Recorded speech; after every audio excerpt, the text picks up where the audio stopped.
উচ্চ মাধ্যমিক third semester দর্শন মক টেস্ট এর আজকে সেট নম্বর 12। আমরা ধারাবাহিকভাবে দর্শন সাবজেক্টের উপরে মক টেস্ট করছি। শুধু দর্শন নয়, আমরা বাংলা, ইতিহাস, রাষ্ট্রবিজ্ঞান, শিক্ষাবিজ্ঞান, দর্শন 5টা সাবজেক্ট সমানভাবে তোমাদের সাজেশন, নোটস, মক টেস্ট এগুলি দিচ্ছি। তোমরা যারা আমাদের চ্যানেলটিকে সাবস্ক্রাইব করোনি অবশ্যই সাবস্ক্রাইব করে রাখবে। আর তোমরা হয়তো ভাবছো যে দর্শনের মক টেস্ট গতকাল পড়েনি, আজকে দেওয়ার জন্য অনুরোধ করেছো। আমি খুব তাড়াতাড়ি আবার দর্শনের মক টেস্ট নিয়ে এলাম। তো 5টা সাবজেক্টের উপরে আমি সাহায্য করছি, তো সমানে টানার চেষ্টা করছি, যে কারণে প্রতিদিন হয়তো সব সাবজেক্টের দিতে পারছি না। তবুও আমি যথাসাধ্য চেষ্টা করছি তোমাদের খুব তাড়াতাড়ি সিলেবাস আমি কমপ্লিট করব। তো চলো আমরা আজকে মক টেস্ট করব সেট নাম্বার 12 দর্শনের। আর এখানে আমরা দেহ মন সমস্যার উপরে, তোমরা জানো যে আমরা মক টেস্টগুলি ধারাবাহিকভাবে অধ্যায় ভিত্তিক করছি। দেহ মন সমস্যার উপরে আমাদের আজকের মক টেস্ট হবে। আর এখান থেকে যে প্রশ্নগুলি অত্যন্ত গুরুত্বপূর্ণ এবং এগুলি সাজেশন থেকে বাছাই করা প্রশ্ন, এর বাইরে কোনো প্রশ্নই হতে পারে না।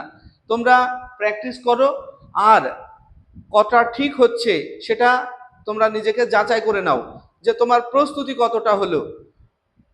তো চলো আমরা দেখে নিই।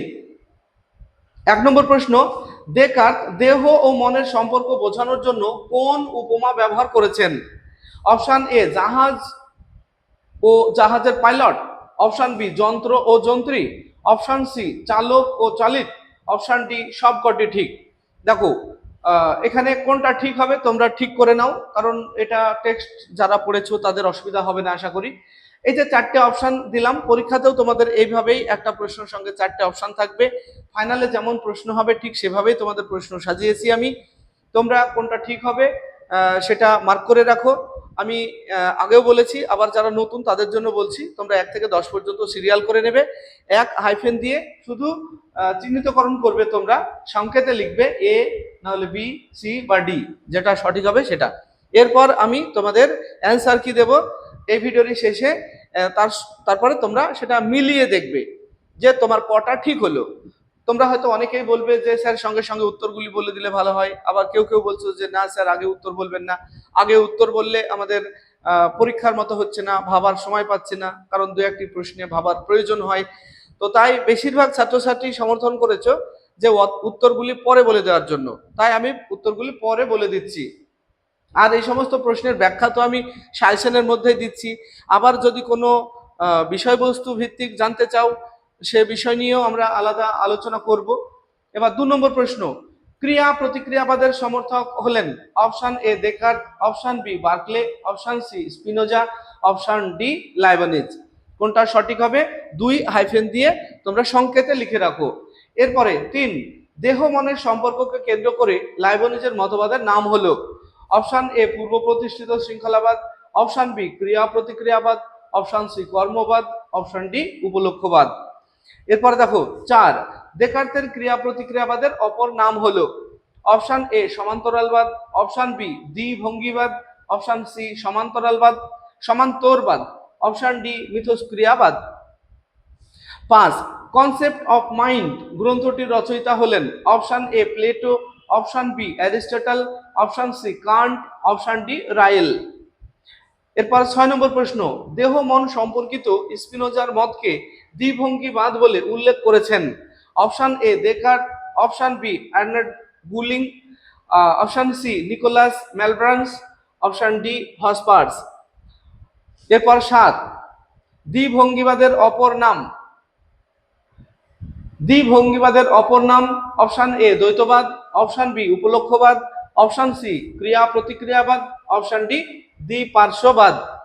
এরপরে দেখো 8 নম্বর প্রশ্নে স্তম্ভ মেলাতে হবে।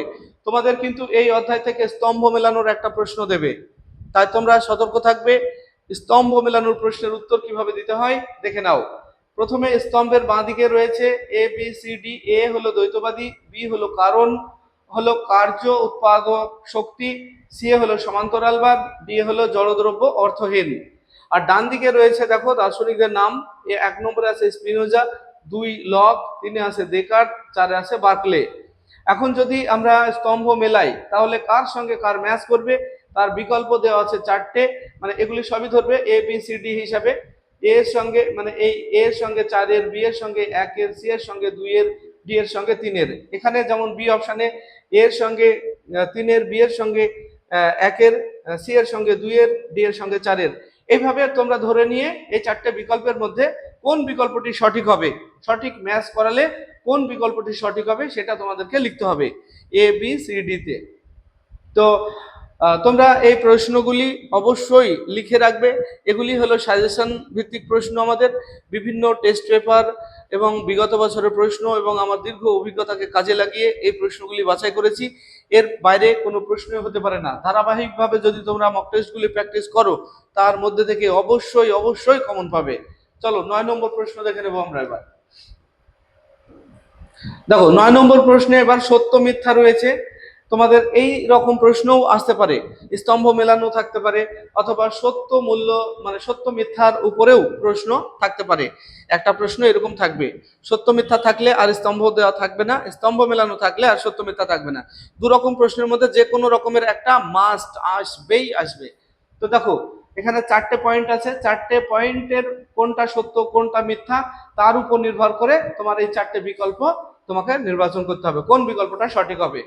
ক নম্বরে বলা আছে দেকার্তের মতে দেহ ও মন হলো পরস্পর বিরোধী দ্রব্য, সত্য না মিথ্যা এটা মনে মনে ঠিক করে নাও।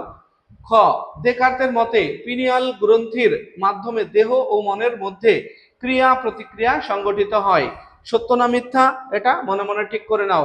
গ দেকার্তের ক্রিয়া প্রতিক্রিয়াবাদ শক্তির নিত্যতা নিয়মের বিরোধিতা করে, এটাও বিচার করো যে কোনটা সত্য, এটা সত্য কিনা। ঘ মস্তিষ্ক স্নায়ুই হলো দৈহিক ও মানসিক অবস্থার যোগসূত্রের মাধ্যম, সত্য না মিথ্যা।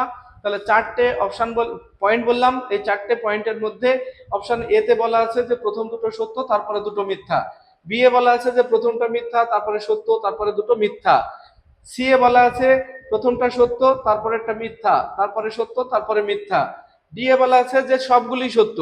তাহলে এই 4টে বিকল্পের মধ্যে কোনটা ঠিক সেটা তুমি নির্বাচন করো।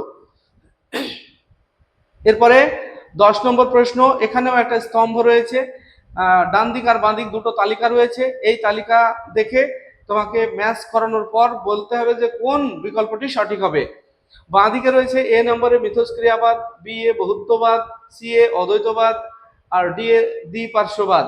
ডান দিকে রয়েছে সমান্তরালবাদ, 2 স্পিনোজা, 3 লাইবনিজ আর 4 রেনে দেকার্ত। তাহলে কোনটার সঙ্গে কোনটা ম্যাচ করবে তোমরা সেটা মনে মনে ঠিক করো। তারপরে কোন বিকল্পটা ঠিক হবে দেখো এখানে 1 2 3 4, এর অর্থ হলো এ এর সঙ্গে 1, বি এর সঙ্গে 2, সি এর সঙ্গে 3, ডি এর সঙ্গে 4 ম্যাচ বলছে 1 নম্বর বিকল্পে।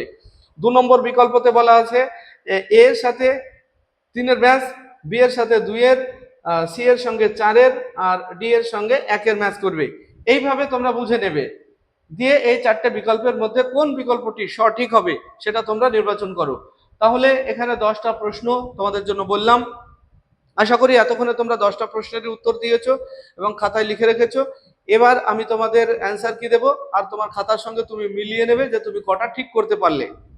তবে তার আগে একটা কথা বলে নিই, আমরা এই প্রশ্নগুলি অনেক কষ্টে তোমাদের সংগ্রহ করে তোমাদের সামনে উপস্থাপন করছি।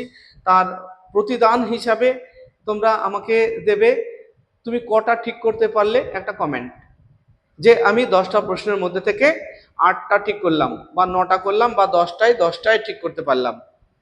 এই কমেন্টটুকু অন্তত করে যাবে, বেশি কিছু তোমাদের কাছ থেকে আমি চাই না। শুধু কমেন্টটা করে যাবে যে তুমি কটা ঠিক করতে পারলে, তাহলে আমি আবারও তোমাদের জন্য পরবর্তী মক টেস্ট আবার নিয়ে আসবো। তো চলো আমরা অ্যান্সার কি দেখে নিই। এ হলো আমাদের আজকের মক টেস্টের অ্যান্সার কি। তোমরা মনে করলে স্ক্রিনশট করে নিয়ে তোমার খাতার সঙ্গে মিলিয়ে দেখতে পারো, অথবা যারা ব্লাইন্ড বা অন্ধ শিক্ষার্থী দেখো তাদের জন্য আমি একবার সাউন্ডে বলে দিচ্ছি। 1 ডি অপশন সঠিক, সব কটি ঠিক। 2 এ দেকার্ত, 3 এ পূর্ব প্রতিষ্ঠিত শৃঙ্খলাবাদ, 4 ডি মিথস্ক্রিয়াবাদ, 5 D Ryle, 6 D Hospers, 7 D দ্বিপার্শ্ববাদ, 8 ডি 3 2 1 4, 9-এর ডি সবগুলি ঠিক, মানে সব টি চারটেই। 10-এর ডি 4 3 2 1 উল্টো দিক থেকে সাজানো আছে। এই ছিল আমাদের দর্শনের আজকের মক টেস্ট। ভিডিওটি ভালো লাগলে লাইক, কমেন্ট এবং বন্ধুদের শেয়ার করবে। আসছি পরবর্তী ভিডিও নিয়ে, সে পর্যন্ত সবাই ভালো থাকবে, সুস্থ থাকবে। ভিডিওটি শেষ পর্যন্ত দেখার জন্য ধন্যবাদ।